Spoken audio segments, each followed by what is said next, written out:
बंदिशें भी सर आज जो है बढ़ाई गई है कोविड। एक तो सबसे पहले तो मैं मौसम के सिलसिले में ये कहूंगा कि भी मौसम खराब है, इसलिए डिस्ट्रिक्ट एडमिनिस्ट्रेशन को सब जगह अलर्ट पे रखा है और जो टूरिस्ट कोई भी ऐसी जगह ना जाए जहां पर बर्फ के कारण वो अपने को संकट में डाले। और दूसरी बात यह है कि जितनी रोड्स, वाटर सप्लाई स्कीम्स और हमारे ट्रांसफार्मर्स डाउन हुए हैं उनको रिस्टोर करने के लिए हमने तुरंत कहा है कि जल्दी से जल्दी कोशिश करिए। और मुझे इस बात की खुशी है कि बड़े युद्ध स्तर पर जो है रेस्टोरेशन का काम चल रहा है, चाहे वो रोड्स की बात है, चाहे वो वाटर सप्लाई स्कीम्स की बात है, चाहे वो हमारी पावर सप्लाई की बात है। तो उस दृष्टि से सारी चीजों को ठीक करने की कोशिश कर रहे हैं। इसके अतिरिक्त मुझे दो चीजों को लेकर के इतना कहना है कि कोविड की सारी सिचुएशन पर अभी हमने जो रिस्ट्रिक्शन लगाई है वो कल तक हैं, 26 तक हैं अभी वो, लेकिन हमने मन बनाया है कि कोविड के केसेस यथावत हैं, लगभग थोड़ा कमी जरूर आई है लेकिन बहुत ज्यादा कमी नहीं है, लेकिन उसके बावजूद नंबर ऑफ डेथ्स जो है वो थोड़ा इंक्रीज भी हुआ है।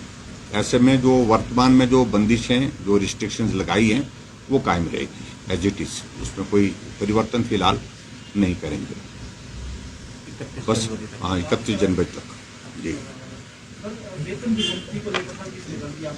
ठीक है। वो बातचीत हुई है, उसके लिए वर्कआउट कर रहे हैं चीजों को कैसे ठीक किया जा सकता है, कि कर्मचारियों की एक बहुत महत्वपूर्ण भूमिका है हिमाचल प्रदेश में और किसी कर्मचारी वर्ग को कोई क्षति पहुंचाने का, नुकसान पहुंचाने का कोई भी लक्ष्य नहीं है सरकार का।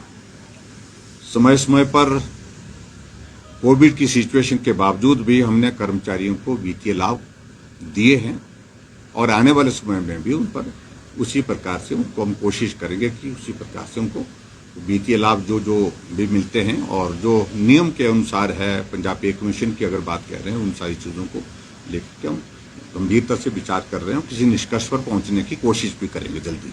सोनापुर में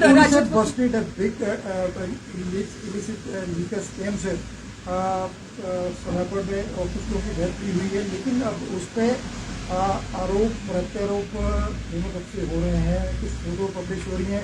अब क्या सरकार इसकी निष्पक्ष जांच कर रही है? और सर इसी में ऐड की ऐसी घटनाएं बार बार भविष्य में ना हो, सरकार इसके लिए क्या कदम उठा रही है? सरकार ने सारे विषय को बड़ा गंभीरता से लिया है और हमने ये भी सुनिश्चित किया है कि जो ऑर्गेनाइज्ड क्राइम के शेप में ये सारा धंधा जो चल रहा था, ऐसी कार्रवाई की जाए जो आने वाले समय के लिए एक उदाहरण बने। और मैं समझता हूं कि राजनीतिक दृष्टि से जो कुछ लोग अनावश्यक रूप से बोल रहे हैं उनको सब्र करना चाहिए। 7 लोगों की मृत्यु हुई है।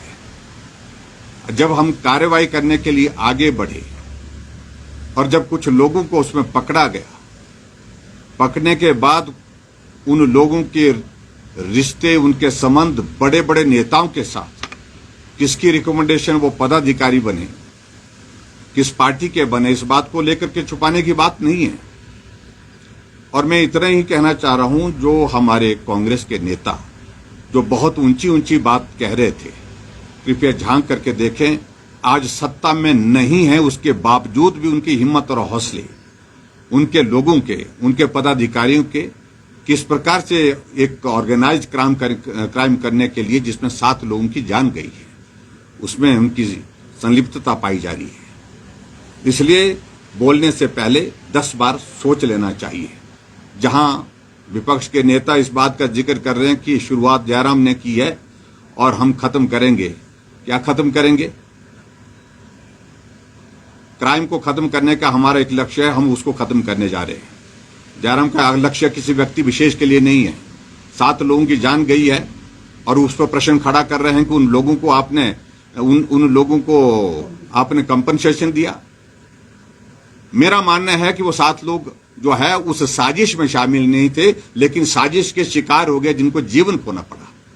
उनके परिवार है, उनके रिश्तेदार हैं, उनके बच्चे हैं, स्कूल में पढ़ते हैं, छोटे छोटे बच्चे हैं, उनके मदद करने की दृष्टि से हमने इस सारी बात को सोचा है। लेकिन उन लोगों को, कांग्रेस के नेताओं को इस बात को सोचना चाहिए, विचार करना चाहिए कि ऐसी चीजों में अगर उनके प्रमुख नेता जो उनके साथ फोटो खींचने की बात समझ में आती है, चलो फोटो किसी के साथ भी खींच लेता है, कोई बार चलते चलते खींच लेता है, कई बार आकर के आग्रह कर लेता है फोटो खींच रहा है, लेकिन पदाधिकारी तो किसी को जबरदस्ती नहीं बना सकते हैं। पदाधिकारी तो उनको बनाया गया ना, और किन लोगों की रिकमेंडेशन पर बनाया गया, तो वो परेशान क्यों है? इसलिए परेशान नहीं होना चाहिए। इसकी जांच निष्पक्ष हो रही है, जांच होने दीजिए। और उसमें बहुत सारी चीजें पिछली भी निकल रही हैं, जो महानुभाव बहुत ऊंचे ऊंचे बोलने की जिनको आदत पड़ गई है, उनको इस बात को समझना चाहिए, ऊंचे बोलने से नहीं काम होने वाला है, और अभी बहुत सारी चीजें और भी निकलने वाली हैं। बहुत जल्दी आप थोड़ा सा इंतजार करें। पुलिस की गाइड को लेकर के जिस प्रकार से उन्हें अपने सबमिशन की है, रिक्वेस्ट की है, उन सारी चीजों को लेकर के हम विचार कर रहे हैं। हमने कहा कि हम पॉजिटिव एटीट्यूड के साथ हम काम करने वाले लोग हैं। पुलिस हमारी एक बहुत महत्वपूर्ण एक डिसिप्लिन फोर्स है, और डिसिप्लिन में रह करके, अनुशासन में रह करके उनको अपनी बात कहने का अधिकार है। लेकिन उसके बावजूद ये भी हमारा किया हुआ नहीं है। 2015 में कांग्रेस की गवर्नमेंट थी, अगर उनके सारे रूल्स में जो चेंजेस की गई वो 2015 में की गई, और इसलिए जिन लोगों के कारण, जिस पार्टी के कारण, जिस सरकार के कारण उनको ये खमियाजा भुगतना पड़ रहा है, उनके बारे में सोचना चाहिए, हमारे बारे में नहीं। हम उनके बारे में सकारात्मक दृष्टिकोण के साथ आगे बढ़ करके मदद करने का मन रखते हैं। जनता की तरफ से ये राय भी आ रही है इसी शराब मामले को लेकर।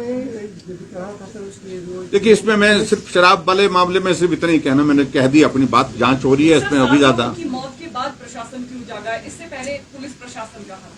देखिए, दुर्भाग्यपूर्ण है, मैं मानता हूं उसमें त्रुटि रही है, कमी रही होगी, लेकिन उसके बावजूद भी पुलिस ने बहुत अच्छा काम किया। उसमें रातों रात उन सारे लोगों को उठा करके कहां से लेकर के आ गए, इस बात को भी समझना पड़ेगा।